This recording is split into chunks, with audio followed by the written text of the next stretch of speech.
اعوذ باللہ من الشیطان اللعین الرجیم بسم اللہ الرحمن الرحیم الحمد للہ رب العالمین والصلاة والسلام علی اشرف الانبیاء والمرسلین سیدنا و مولانا ابی القاسم محمد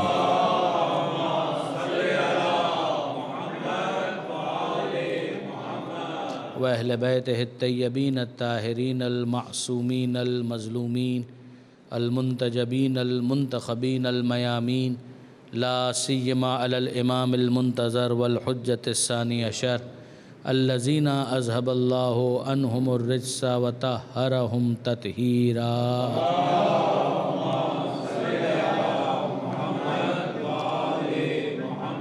واللعنة الدائمة الباقية على أعدائهم أجمعين من يوم ظلمهم إلى قيام يوم الدين. اللهم إنا نرغب إليك في دولة كريمة تعز بها الإسلام وأهله وتذل بها النفاق وأهله وتجعلنا فيها من الدعاة إلى طاعتك والقادة إلى سبيلك وترزقنا بها كرامة الدنيا والآخرة. رب اشرح لي صدري ويسر لي أمري واحلل عقدة من لساني يفقهوا قولي واجعلني خالصا لوجهك الكريم يا الله. صلوات على محمد.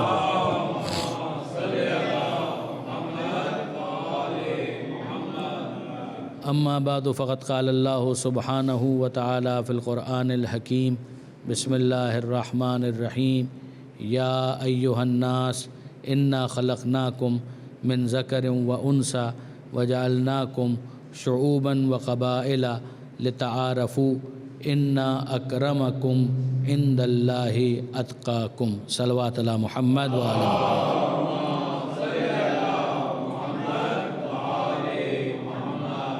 برادران عزیز، سرنامہ کلام میں سورہ مبارکہ حجرات کی 13ویں آیت کی تلاوت کا شرف حاصل کیا گیا. یہ قرآن مجید کا 49واں سورہ ہے اور اس میں بہت سی اخلاقی تعلیمات پروردگار عالم نے بیان فرمائی ہیں، اور اس کے علاوہ پیغمبر اکرم کا کیا پروٹوکول ہونا چاہیے، پیغمبر اکرم کے ساتھ گفتگو کے کیا آداب ہونے چاہیے، پیغمبر اکرم کو کس طرح سے مخاطب کیا جائے، یہ وہ سارے موضوعات ہیں کہ جو پروردگار عالم نے اس سورے میں بیان فرمائے ہیں.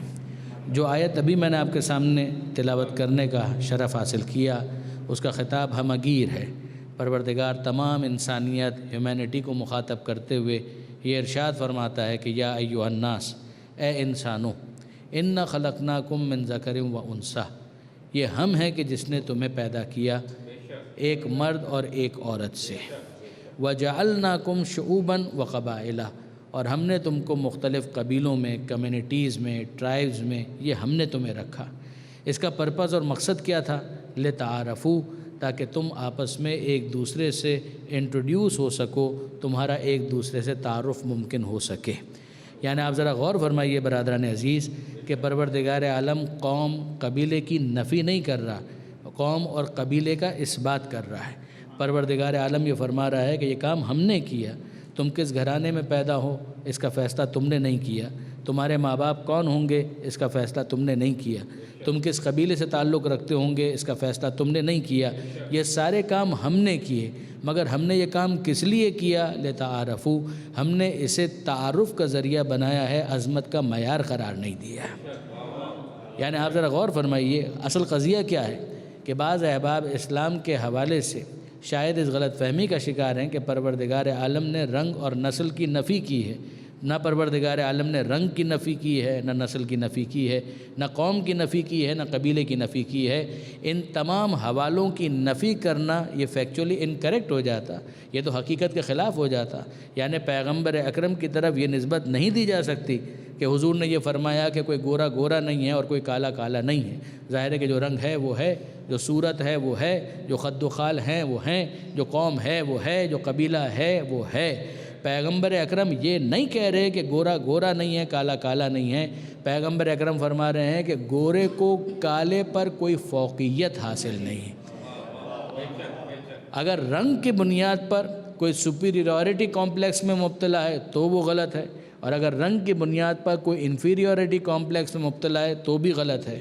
نہ گورے ہونے کی بنیاد پر کسی کو فوقیت حاصل ہے اور نہ ہی کالا ہونے کی وجہ سے کوئی انفیریئر ہے۔ پروردگار عالم نے ان تمام ریفرنسز کو تعارف کا ذریعہ بنایا ہے، فضیلت کا معیار نہیں بنایا۔ یعنی میں آپ کی خدمت میں ایک مثال عرض کروں کہ آپ ذرا غور فرمائیے کہ اگر ہم اسلام کے نام پر اور تقویٰ کے نام پر اگر ان تمام ریفرنسز کا انکار کر دیں گے تو آپ مجھے بتائیے کہ فرض کیجئے کہ حج کا اجتماع ہو رہا ہے، لاکھوں افراد وہاں پر موجود ہیں اور کوئی گم ہو جاتا ہے تو اس کا اعلان کیسے ہوگا؟ اس کے بارے میں کیسے یہ اناؤنسمنٹ کیا جائے کہ فلاں صاحب گم ہو گئے؟ یعنی اگر کوئی مائک لے کر کھڑا ہوا ہے اور آپ اس کے پاس پہنچے اور یہ کہیں کہ صاحب ہمارے ایک عزیز ہیں جو گم ہو گئے ہیں، ان کے بارے میں اعلان کر دیا جائے، تو وہ پہلا سوال یہ کرے گا کہ اس گم ہونے والے شخص کا نام کیا ہے؟ یہ نام کیوں وہ پوچھ رہا ہے؟ تاکہ اعلان کیا جا سکے۔ یہ اعلان کیوں ہو رہا ہے؟ تاکہ اس کا تعارف کروایا جا سکے۔ لیکن اگر کوئی شخص یہ کہہ دے کہ صاحب نام میں کیا رکھا ہے، بس وہ اللہ کا بندہ تھا، کیا آپ مجھے بتائیے اس کے بعد کوئی اناؤنسمنٹ ممکن ہے؟ اللہ کے بندے تو سب ہی ہیں، مگر اللہ کا بندہ ہونے کے بعد وہ نام خاص کیا ہے کہ جس کے ذریعے سے اسے پکارا جاتا تھا تاکہ اس کا تعارف کروایا جا سکے؟ اگر یہ کہہ دیا جائے کہ وہ اللہ کا بندہ تھا اور سامنے والا پوچھے کہ اچھا اس کے والد کا نام بتاؤ، تو جواب ملے کہ وہ بھی اللہ کا بندہ تھا۔ پھر اگر کوئی پوچھے اچھا اس کی ماں کا نام کیا تھا، تو وہ کہے کہ وہ بھی اللہ کی بندی تھی، کنیز خدا تھی۔ اگر کوئی پوچھے کہ اچھا اس کا رنگ بتاؤ، تو وہ کہے کہ صبغت اللہ، وہ تو خدائی رنگ میں رنگا ہوا تھا۔ آپ مجھے بتائیے کہ اعلان کیسے ہوگا؟ اگر یہ پوچھا جائے کہ اچھا یہی بتاؤ کہ اس کا کس قوم اور قبیلے سے تعلق تھا، اس کی نیشنلٹی کیا تھی، اور یہ پھر کہے کہ وہ زمین خدا پہ رہنے والا تھا، تو آپ مجھے انصاف سے بتائیے کہ وہ اعلان کرنے والا مجبور ہو کر یہ اعلان کرے گا کہ بھائی جو آپ نے بتایا ہے اس کی روشنی میں میں یہی اعلان کر سکتا ہوں کہ ایک اللہ کا بندہ گم ہو گیا ہے، جس اللہ کے بندے کو ملے وہ اس اللہ کے بندے کو پہنچا دے۔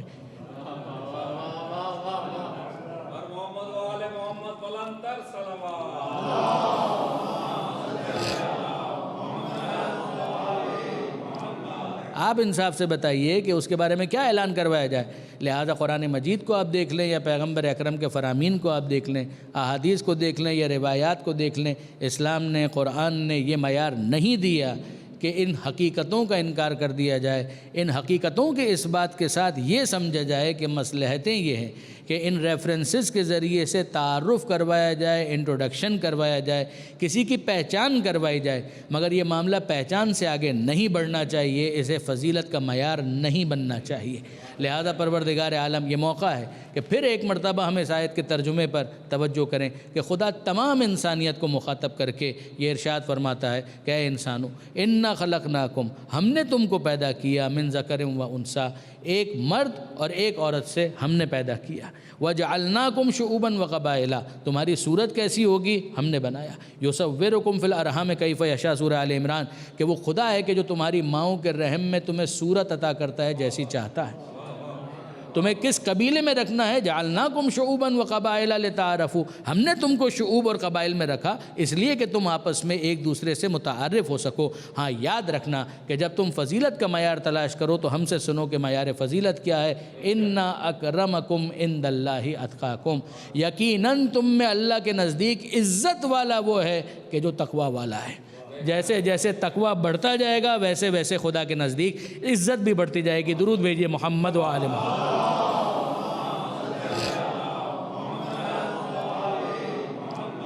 تو آپ نے غور فرمایا برادران عزیز کہ یہ ہول سول پروردگار عالم نے اوورآل ایک معیار ہمیں دے دیا کہ یہ ہے تقوی، کہ جس کو فضیلت کا معیار ہونا چاہیے۔ ضبط نفس جس میں جتنا ہے، جو اپنی خواہشات کو قابو میں رکھ سکے، جو اپنے غصے کو ضبط میں لا سکے، جو اپنے اینگر کو کنٹرول کر سکے، اپنی عقل کو علم کی روشنی میں تطہیر کر سکے، اور وہی کے ذریعے سے جو اسے ہدایت حاصل ہو رہی ہے اس کے ذریعے سے وہ تزکیہ نفس کی منزلیں طے کرتا چلا جائے، اتنا ہی زیادہ وہ متقی بنتا چلا جائے گا اور اتنا ہی زیادہ وہ خدا کی نظر میں معزز اور مکرم ہوتا چلا جائے گا۔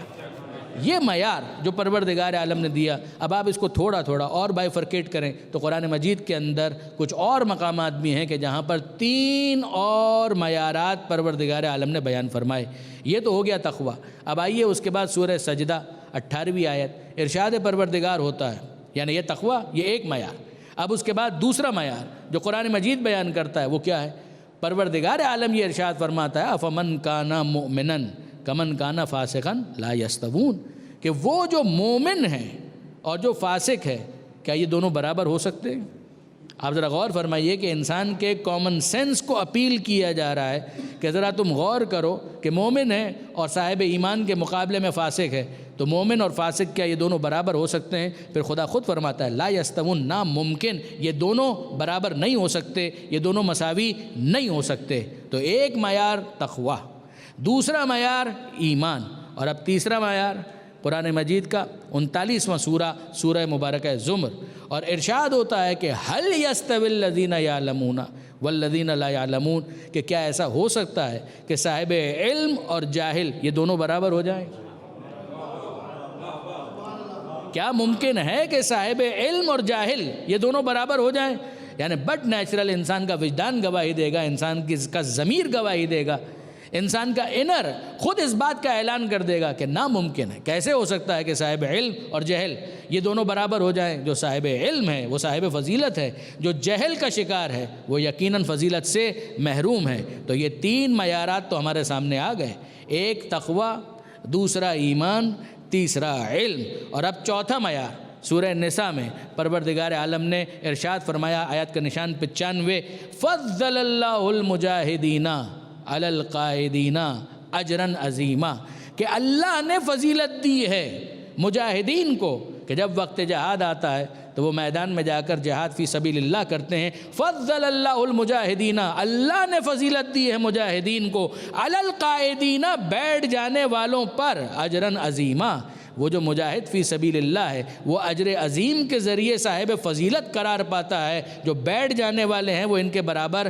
نہیں ہو سکتے۔ تو برادران عزیز، اتنا کہنے کا تو حق ہے نا کہ جب بیٹھ جانے والے اس کے برابر نہیں ہو سکتے ہیں تو بھاگ جانے والے اس کے برابر کیسے ہو سکتے ہیں؟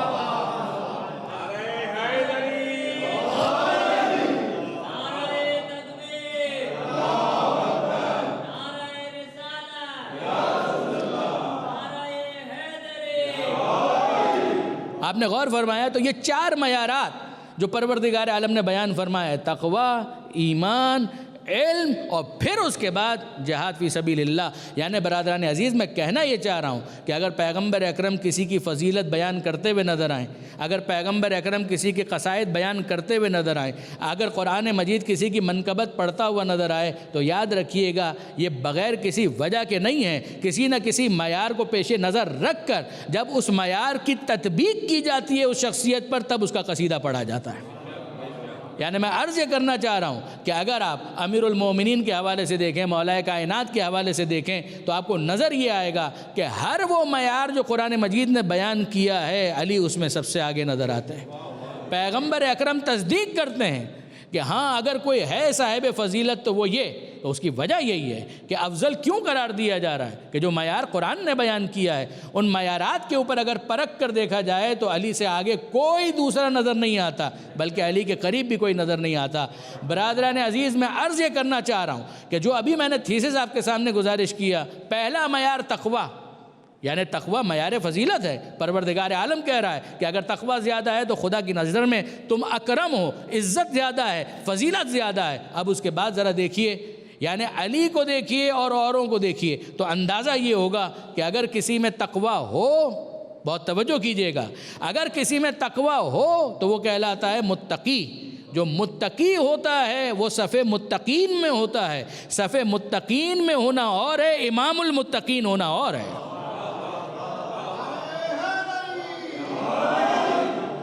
یعنی کوئی کتنا ہی متقی کیوں نہ ہو جائے، جو متقی ہی نہیں ہے، میں اس کی بات نہیں کر رہا، وہ تو تخصصاً خارج ہے، مگر جو متقی ہے وہ صف متقین میں ہے، مگر صف متقین میں ہونا اور ہے، امام المتقین ہونا اور ہے۔ اور اب آئیے دوسرا معیار کہ جو قرآن نے دیا کہ کیا مومن اور فاسق یہ برابر ہو سکتے ہیں؟ افمن کان مومنا کمن کان فاسقا، یہ دونوں برابر نہیں ہو سکتے، مگر واپس اسی ردیف اور قافیے میں اگر آپ دیکھیں تو معیار کیا ہے؟ ایمان۔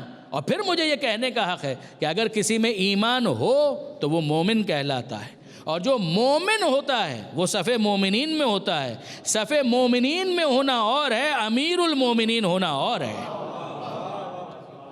جو صف مومنین میں ہے، جو صف مومنین ہی میں نہیں ہے، وہ تو تخصصاً خارج ہے، مگر جو صف مومنین میں آ گیا وہ بھی صف مومنین میں ہوگا، مگر جو امیر المومنین ہوگا وہ صف مومنین سے آگے نظر آئے گا۔ میں لفظوں کو تبدیل کر دوں کہ اگر کوئی صفت ایمان رکھتا ہے تو وہ صاحب ایمان کہلاتا ہے، اگر کسی میں ایمان پایا جائے گا تو وہ صاحب ایمان ہوگا۔ صاحب ایمان ہونا اور ہے، کل ایمان ہونا اور ہے۔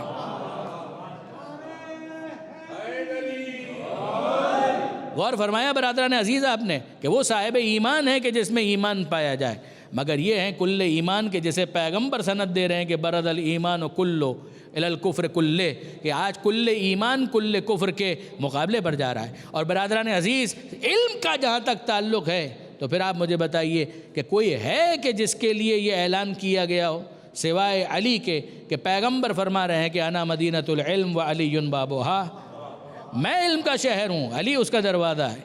انا دار الحکمہ وعلی بابھا، ارے میں حکمت کا گھر ہوں اور علی اس کا دروازہ ہے۔ اور پھر اس کے بعد مولا کائنات کے علاوہ کس کی یہ مجال ہے کہ جو ممبر سے دعوی سلونی بلند کر سکے؟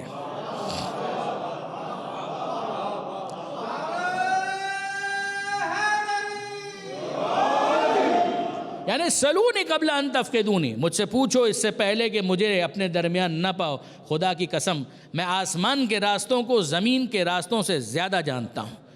واقعاً یہ کسی میں مجال نہیں ہے کہ وہ یہ جملہ کہہ سکے اور پھر مولا کا یہ فرمان کہ لو سنیت لی وسادہ فجلست علیہا، یعنی کمال ہے۔ مولا یہ فرماتے ہیں کہ اگر میرے لیے اطمینان کی مسند بچھا دی جائے، لو سنیت لی وسادہ فجلست علیہا، اور میں اس پر بیٹھ جاؤں، لافتیت علی التوراۃ بتوراتہم، تو یاد رکھنا کہ اگر یہود آئیں گے تو میں ان کے درمیان توریت سے فیصلہ کروں گا، وَأَهْلَ الْإِنْجِيلِ بِإِنْجِيلِهِمْ، میں عیسائیوں کے درمیان ان کی کتاب انجیل سے فیصلہ کروں گا، وَأَهْلَ الْقُرْآنِ بِقُرْآنِهِمْ، اور اگر مسلمان آئیں تو ان کے درمیان قرآن سے فیصلہ کروں گا، حَتَّى يَنْتِقُوا صَدَقَ عَلِي وَمَا كَذَبَ، یہاں تک کہ سب بول اٹھیں گے کہ علی نے سچ کہا اور کذب کا شائبہ تک نہیں ہے۔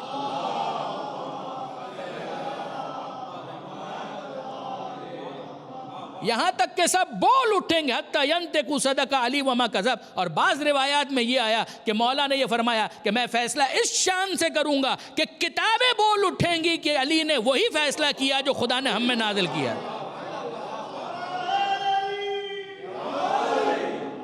آپ نے غور فرمایا برادران عزیز؟ اور پھر مولا کائنات تعارف کرواتے ہوئے کہتے ہیں کہ یاد رکھنا، ھذا لعاب رسول اللہ، یہ جو تم علم کا چشمہ میری زبان پر معجزن دیکھ رہے ہو، جاری دیکھ رہے ہو، یہ اثر ہے لعاب رسول خدا کا، جو پیغمبر اکرم نے ولادت کے فوراً بعد گھٹی کے طور پر مجھے اپنا لعاب چکھایا تھا، یہ اس کا اثر ہے۔ ھذا ما زکانی رسول اللہ، کہ یہ رسول خدا نے گویا غذا کے طور پر مجھے عطا کیا تھا، جو علم تمہارے سامنے ظاہر ہو رہا ہے۔ اور یقین جانیے برادران عزیز، سیرت کی کتابوں کے اندر ملتا ہے کہ مولا کائنات جب اس دنیا میں تشریف لائے تو اس موقع پر خانہ کعبہ، مولا کا مولد جناب فاطمہ بنت اسد، بیٹا آغوش میں پیغمبر اکرم کی بے تکلفی جناب بنت اسد چچی ہیں، جس طرح سے جناب ابو طالب علیہ السلام نے پیغمبر اکرم کو باپ بن کر پالا ہے، اسی طرح سے جناب بنت اسد نے پیغمبر اکرم کو ماں بن کر پالا ہے۔ پیغمبر اکرم خطاب کیا کرتے تھے اپنی چچی کو، یا امی بعد امی، اے میری ماں کے بعد میری دوسری ماں۔ تو بے تکلفی ہے، آئے جناب بنت اسد کے پاس، مبارکباد دی اور کہا کہ چچی جان مبارک ہو، فرزند کی ولادت مبارک ہو۔ جناب بنت اسد نے مبارکباد قبول تو کی، مگر پیغمبر اکرم نے دیکھا کہ جناب بنت اسد کے چہرے پر کچھ آثار فکر مندی ہیں، تو سوال کیا کہ چاچی جان کوئی خاص وجہ؟ کہا کہ بس بیٹا اتنی سی بات ہے کہ اس مولود نے اب تک آنکھیں نہیں کھولی، اب تک اس فرزند نے آنکھیں نہیں کھولی۔ پیغمبر اکرم مسکرائے اور پیغمبر اکرم نے مسکرا کر کہا کہ چچی جان میں جانتا ہوں کہ وجہ کیا ہے، ذرا میری آغوش میں تو دیجئے۔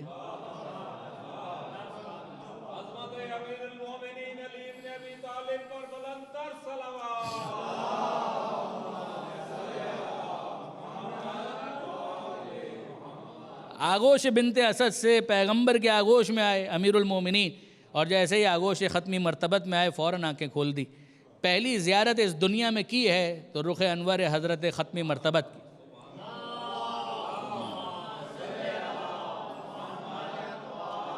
اور اب پیغمبر اکرم نے وہ تحفہ عطا کیا.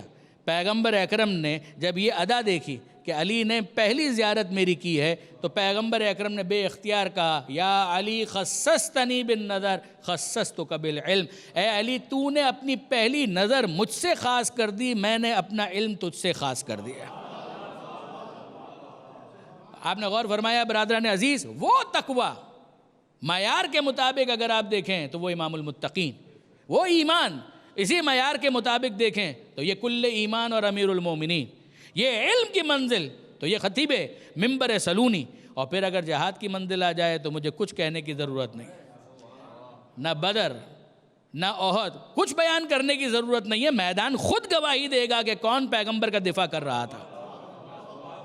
یعنی برادران عزیز اگر انسانوں کی گواہی پر یقین نہ آئے تو شاہ عبدالحق محدث دہلوی نے مدارج النبوہ کے اندر یعنی کیا خوبصورت بات تحریر فرمائی کہ پیغمبر اکرم کا دفاع کرنے والے امیر المومنین جو شہید ہونے والے تھے وہ شہید ہو چکے، جناب حمزہ شہید ہو چکے، جناب ابو دجانہ انصاری شہید ہو چکے، اور بعض ساتھی کہ جنہوں نے پیغمبر اکرم کا دفاع کیا وہ شہید ہو گئے، اور جو نہیں تھے وہ نہیں تھے.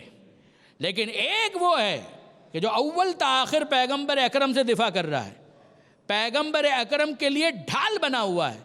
اور جب ڈھال بنا ہوا ہے تو اس شان کے ساتھ کہ لڑتے لڑتے تلوار ٹوٹ گئی، اور جب تلوار ٹوٹ گئی شاہ عبدالحق محدث دہلوی لکھ رہے ہیں کہ جب تلوار ٹوٹ گئی تو آسمان سے فرشتہ نازل ہوا اور قصیدہ پڑھتے ہوئے نازل ہوا، علی کی شجاعت کا کلمہ پڑھتے ہوئے نازل ہوا کہ لا فتح الا علی لا سیف الا ذوالفقار، کہ اگر کوئی جوان ہے تو علی اور اگر کوئی تلوار ہے تو ذوالفقار. یعنی آپ ذرا غور فرمائیے برادران عزیز کہ اب علی کے ہاتھ میں ذوالفقار ہے اور پیغمبر اکرم امیر المومنین سے کہہ رہے ہیں علی متوجہ رہو، دائیں طرف سے حملہ ہو رہا ہے. مولا کائنات دائیں طرف سے دفاع کرتے ہیں. پھر پیغمبر اکرم زخمی ہیں، کہتے ہیں علی بائیں طرف سے حملہ ہو رہا ہے، اور مولا کائنات بائیں طرف سے دفاع کرتے ہیں. شاہ عبدالحق نے یہ پورا منظر تحریر فرمایا، فارسی میں کتاب ہے، اردو ترجمہ اویلیبل ہے، اور اس کے اندر پھر یہ جملہ ہے کہ جناب جبرائیل نے مولا کائنات کی اس پوری شجاعت کو ملاحظہ کیا، اور پھر اس کے بعد ایک جملہ کہا اے اللہ کے رسول ان ہذہ لہی المواسات، اے اللہ کے رسول غم گساری تو اسی کو کہتے ہیں جو علی کر کے دکھا رہے ہیں. یہ قصیدوں پر قصیدے پڑھے جا رہے ہیں، ان ہذہ لہی المواسات، اے اللہ کے رسول ہمدردی، اپنا پن، اپنائیت، غم گساری، یہ تو وہی ہے کہ جو علی کر کے دکھا رہے ہیں. اور پیغمبر اکرم نے مسکرا کر جواب دیا کیف لا، اے جبریل ایسا کیوں نہیں ہوگا، ہوا منی و انا منہ، ارے وہ مجھ سے ہے میں اس سے ہوں. آپ نے غور فرمایا برادران عزیز، یعنی جناب جبرائیل کہہ رہے ہیں اللہ کے رسول غم گساری تو اس کو کہتے ہیں، پیغمبر اکرم مسکرا کر انڈورس کرتے ہیں کیوں نہیں ہوگا، یہ ہوگا اور ضرور ہوگا. علی مجھ سے دفاع کیوں نہیں کریں گے، ہوا منی و انا منہ، وہ مجھ سے ہے میں اس سے ہوں.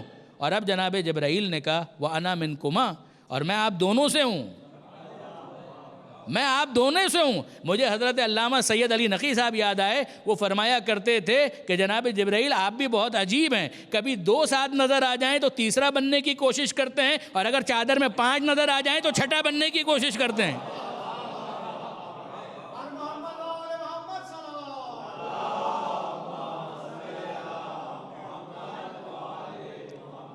آپ نے غور فرمایا. اور بس اب آخری جملہ کہ اتنا تو سمجھ میں آتا ہے کہ یہ وہ ہیں کہ جن میں فرشتوں نے شامل ہونے کی خواہش کی ہے، انہوں نے کبھی فرشتوں میں داخل ہونے کی تمنا نہیں کی ہے. یعنی معیار کی آپ بلندی دیکھیے. اور اب برادران عزیز جب کہ ایسا ہے تو پھر اس کے بعد نہ علم میں کہیں کوئی کمی ہوگی، نہ ایمان میں کہیں کوئی کمی ہوگی، نہ تقوی میں کوئی کمی ہوگی، اور نہ ہی جہاد میں کوئی کمی ہوگی. اسی علی کے وارث کا نام ہے حسین کہ جس نے اس شان سے میدان میں جہاد کیا ہے کہ اپنے بابا کی یاد تازہ کر دی. جناب زینب نے دربار میں وہ خطبہ دیا ہے کہ بابا کی یاد تازہ کر دی، اور حسین نے میدان میں وہ جہاد کیا ہے کہ اپنے بابا کے جہاد کی یاد تازہ کر دی. یعنی یہ جناب زینب سے منسوب ہے کہ جناب فضہ کے ساتھ جناب زینب کا مکالمہ ہے کہ جب حسین میدان میں جا کر لڑ رہے تھے تو جناب فضہ نے کہا تھا کہ اے بی بی آپ مجھ سے پوچھا کرتی تھی نا کہ مختلف میدانوں میں، بدر میں، احد میں آپ کا بابا کس طرح سے جہاد کرتا تھا. آج حسین کے جہاد کو دیکھ لیجئے، یہ حسین نہیں لڑ رہے، یہ تو ایسا لگ رہا ہے کہ بدر اور احد کے اندر علی تلوار چلا رہے ہیں، مگر حسین کی کیفیت کیا ہے عزیزان؟ اتنا تو ہاتھ جوڑ کر مولا کائنات کی خدمت میں کہنا پڑے گا کہ مولا حسین اس طرح سے جنگ کر رہے ہیں جس طرح سے آپ کیا کرتے تھے، مگر حسین 3 دن کے بھوکے اور پیاسے بھی ہیں۔ اے مولا، آپ نے خیبر کا در اکھاڑا ہے، اپنے ہاتھوں پر بلند کیا ہے، مگر مولا یہ آپ ہی بتا سکتے ہیں کہ خیبر کے دروازے کا وزن زیادہ تھا یا اس ننھے علی اصغر کے لاشے کا وزن زیادہ؟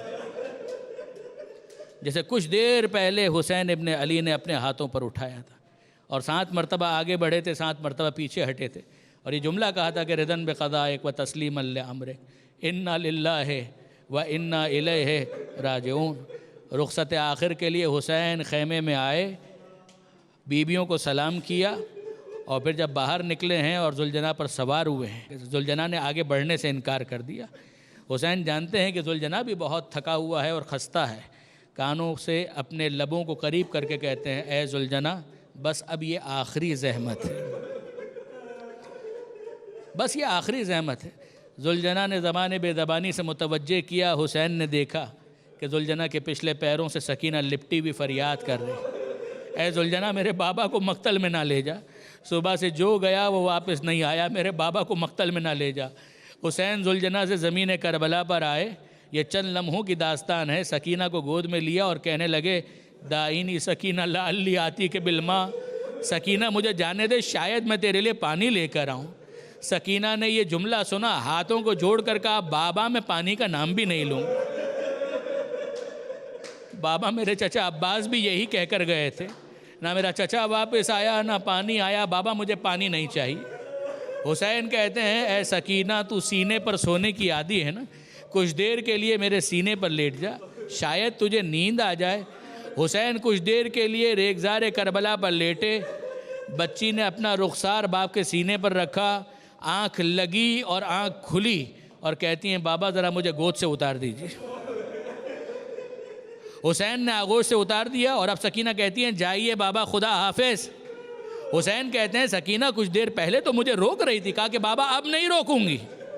کہا کیوں نہیں روکو گی؟ کہا بابا ابھی خواب میں نے دادی فاطمہ زہرا کو دیکھا، میری دادی کہہ رہی ہیں کہ سکینہ میرے حسین کا راستہ نہ روک، وہ وقت آ گیا کہ جس کے لیے زہرا نے حسین کو چکیاں پیس پیس کر پالا تھا۔ اور اب حسین ذوالجناح پر بیٹھ کر جب حملہ کرتے ہیں تو یہ کہتے ہیں، اب بھوکے کی جنگ دیکھو، اب پیاسے کی جنگ دیکھو، اب اس کی جنگ دیکھو جس کا جوان بیٹا علی اکبر مارا گیا، اب اس کی جنگ دیکھو کہ جس کا جوان بھائی عباس مارا گیا۔ فرات کے کنارے پہنچے، عباس کا لاشا نظر آیا، رکابوں پہ پیر دے کر بلند ہوئے اور عباس کو مخاطب کر کے کہتے ہیں، اے عباس تم نے اپنے بوڑھے بھائی کی جنگ دیکھی؟ اے عباس جب کچھ دیر پہلے تم میدان میں جہاد کر رہے تھے، میں مرحبا کہہ رہا تھا، کیا اپنے بھائی کو مرحبا نہ کہو گے؟ عباس کے لاشے سے کوئی جواب نہ آیا، مگر خیمے کے پاس سے زینب کا جواب آیا، مرحبا یا ابن رسول اللہ، اے فرزند رسول، اگر کوئی مرحبا کہنے والا نہیں ہے تو کیا ہوا؟ یہ بہن موجود ہے مرحبا کہنے والی، اور اب فضا کے اندر صدا گونجتی ہے، یا ایتھا النفس المطمئنہ ارجعی الی ربک راضیۃ مرضیہ، اے نفس مطمئنہ پلٹ آ، میرا امام زخمی تھا اور زخمی ہوتا چلا، یہاں تک کہ جب گھوڑے سے زمین پر گر رہا تھا تو زمانے کے امام کی فریاد ہے، میرا سلام ہو اس پر کہ جو جب زین سے زمین پر آیا، نہ زین پر تھا نہ زمین پر تھا، پورا جسم تیروں پر معلق ہو چکا تھا۔ بعض ارباب مقاتل نے لکھا کہ حسین نے زمین پر ہاتھوں سے زور ڈالا، سینے میں موجود تیر پشت سے باہر آئے، اور اب حسین جب زمین پر آئے ہیں تو سجدے میں پیشانی رکھ کر یہ کہا، الہی قد وفیت بعہدی فاوف بعہدک، اے میرے معبود میں نے اپنا وعدہ پورا کیا، اب تو اپنا وعدہ پورا فرما۔ حسین نے سجدے سے سر نہیں اٹھایا، وہ شمر کا خنجر چلا، سر حسین نوکے نیزہ پر بلند ہوا، فضاؤں میں آواز گونجی، الا قد قتل الحسین بکربلا، الا قد ذبح الحسین بکربلا، حسین قتل کر دیے گئے، حسین ذبح کر دیے گئے۔ عزیزان، اگر کسی کے گھر میں کوئی اپنا پیارا اس دنیا سے چلا جائے، لوگ تعزیت کے لیے جمع ہوتے ہیں، دلاسا دینے کے لیے جمع ہوتے ہیں، خیموں کو آگ لگانے کے لیے تو کوئی جمع نہیں ہوتا۔ مگر آ کر دیکھیے شام غریبہ میں تعزیت کا عجیب انداز ہے کہ حسین کا سر نوکے نیزہ پر ہے اور آگ لے کر خیموں کو جلانے کے لیے پہنچے، اور اس عالم میں کہ بیویاں ایک خیمے سے دوسرے خیمے میں، دوسرے خیمے میں سے تیسرے خیمے میں، ان بچوں کی کیا کیفیت ہے، ان سیدانیوں کی کیا کیفیت ہے، یہاں تک کہ اس آخری خیمے میں ساری بیویاں جمع ہو گئیں۔ جناب زینب نے سید سجاد کو بیدار کر کے کہا، اے میرے لال سید سجاد، بتاؤ کہ حکم شریعت کیا ہے، خیموں میں جل کر مر جائیں یا ریگزار کربلا میں نکل جائیں؟ ہاں بیٹا، جواب دینے سے پہلے یہ دیکھ لینا کہ اب میرے سر پر چادر نہیں ہے، ہماری چادریں چھینی جا چکی ہیں، ہماری چادریں لوٹی جا چکی ہیں۔ سید سجاد نے کہا، علیکن بالصحرا، اے پھوپھی اماں صحرائے کربلا میں نکل جائیے۔ کسی نے بعد میں معصوم سے سوال کیا کہ مولا، ریگزار کربلا میں، شام غریبہ میں آل محمد کا خاندان کیسے بکھر گیا؟ معصوم نے آنسوؤں کے ساتھ کہا، ہاتھ میں تسبیح موجود تھی، تسبیح کو توڑ دیا اور کہا کہ دیکھ، جس طرح سے تسبیح کے دانے بکھر گئے، جس طرح سے تسبیح کے دانے بکھر گئے، اسی طرح شام غریبہ میں محمد و آل محمد کا خانوادہ بکھر کر رہ گیا۔ بس عزیزوں، ایسے میں زینب کبریٰ کو فکر ہے تو بچوں کی فکر ہے، بچوں کو تلاش کیا جا رہا ہے۔ ایک طرف ام کلثوم بچوں کو جمع کر رہی ہیں، ایک طرف زینب کبریٰ بچوں کو جمع کر رہی ہیں۔ سارے بچے مل گئے مگر وہ سینے پر سونے والی نظر نہیں آتی۔ جناب زینب پوچھتی ہے، ام کلثوم، کیا سکینہ تمہارے پاس ہے؟ چھوٹی شہزادی نے کہا کہ نہیں بی بی، سکینہ میرے پاس نہیں ہے۔ اور اب جناب زینب پریشان کہ سکینہ کہاں گئی، اور سکینہ کو ڈھونڈتے ہوئے مقتل کی طرف آگے بڑھی اور سوال کرتی ہیں، کہاں ہو سکینہ؟ آئینہ سکینہ، آئینہ سکینہ؟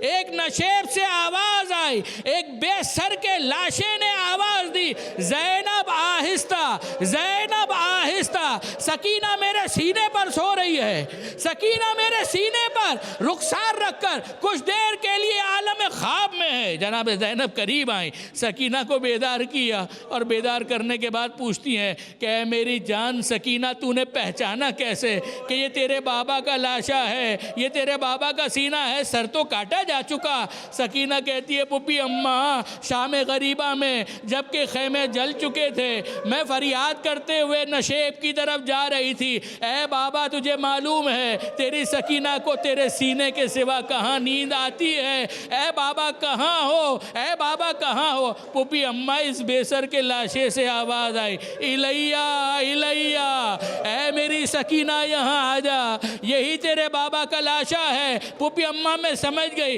یہی میرا مطلوب و مقصود و منزل ہے، میں یہیں پر کچھ دیر کے لیے اپنے رخسار کو رکھ کر لیٹ گئی۔ ہم ہاتھ جوڑ کر کہیں، اے بی بی، اس زخمی سینے پر جہاں اتنے تیر موجود تھے آپ نے رخسار رکھنے کے لیے جگہ کیسے تلاش کر لی؟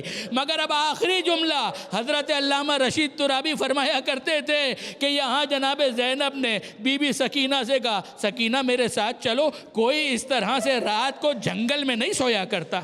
جناب زینب نے یہ جملہ کہا، سکینہ نے جیسے ہی یہ جملہ سنا معصومیت سے کہا، پھوپھی اماں مگر میرے بابا بھی تو یہیں پر سو رہے، میں اپنے بابا کو تنہا چھوڑ کر کہیں۔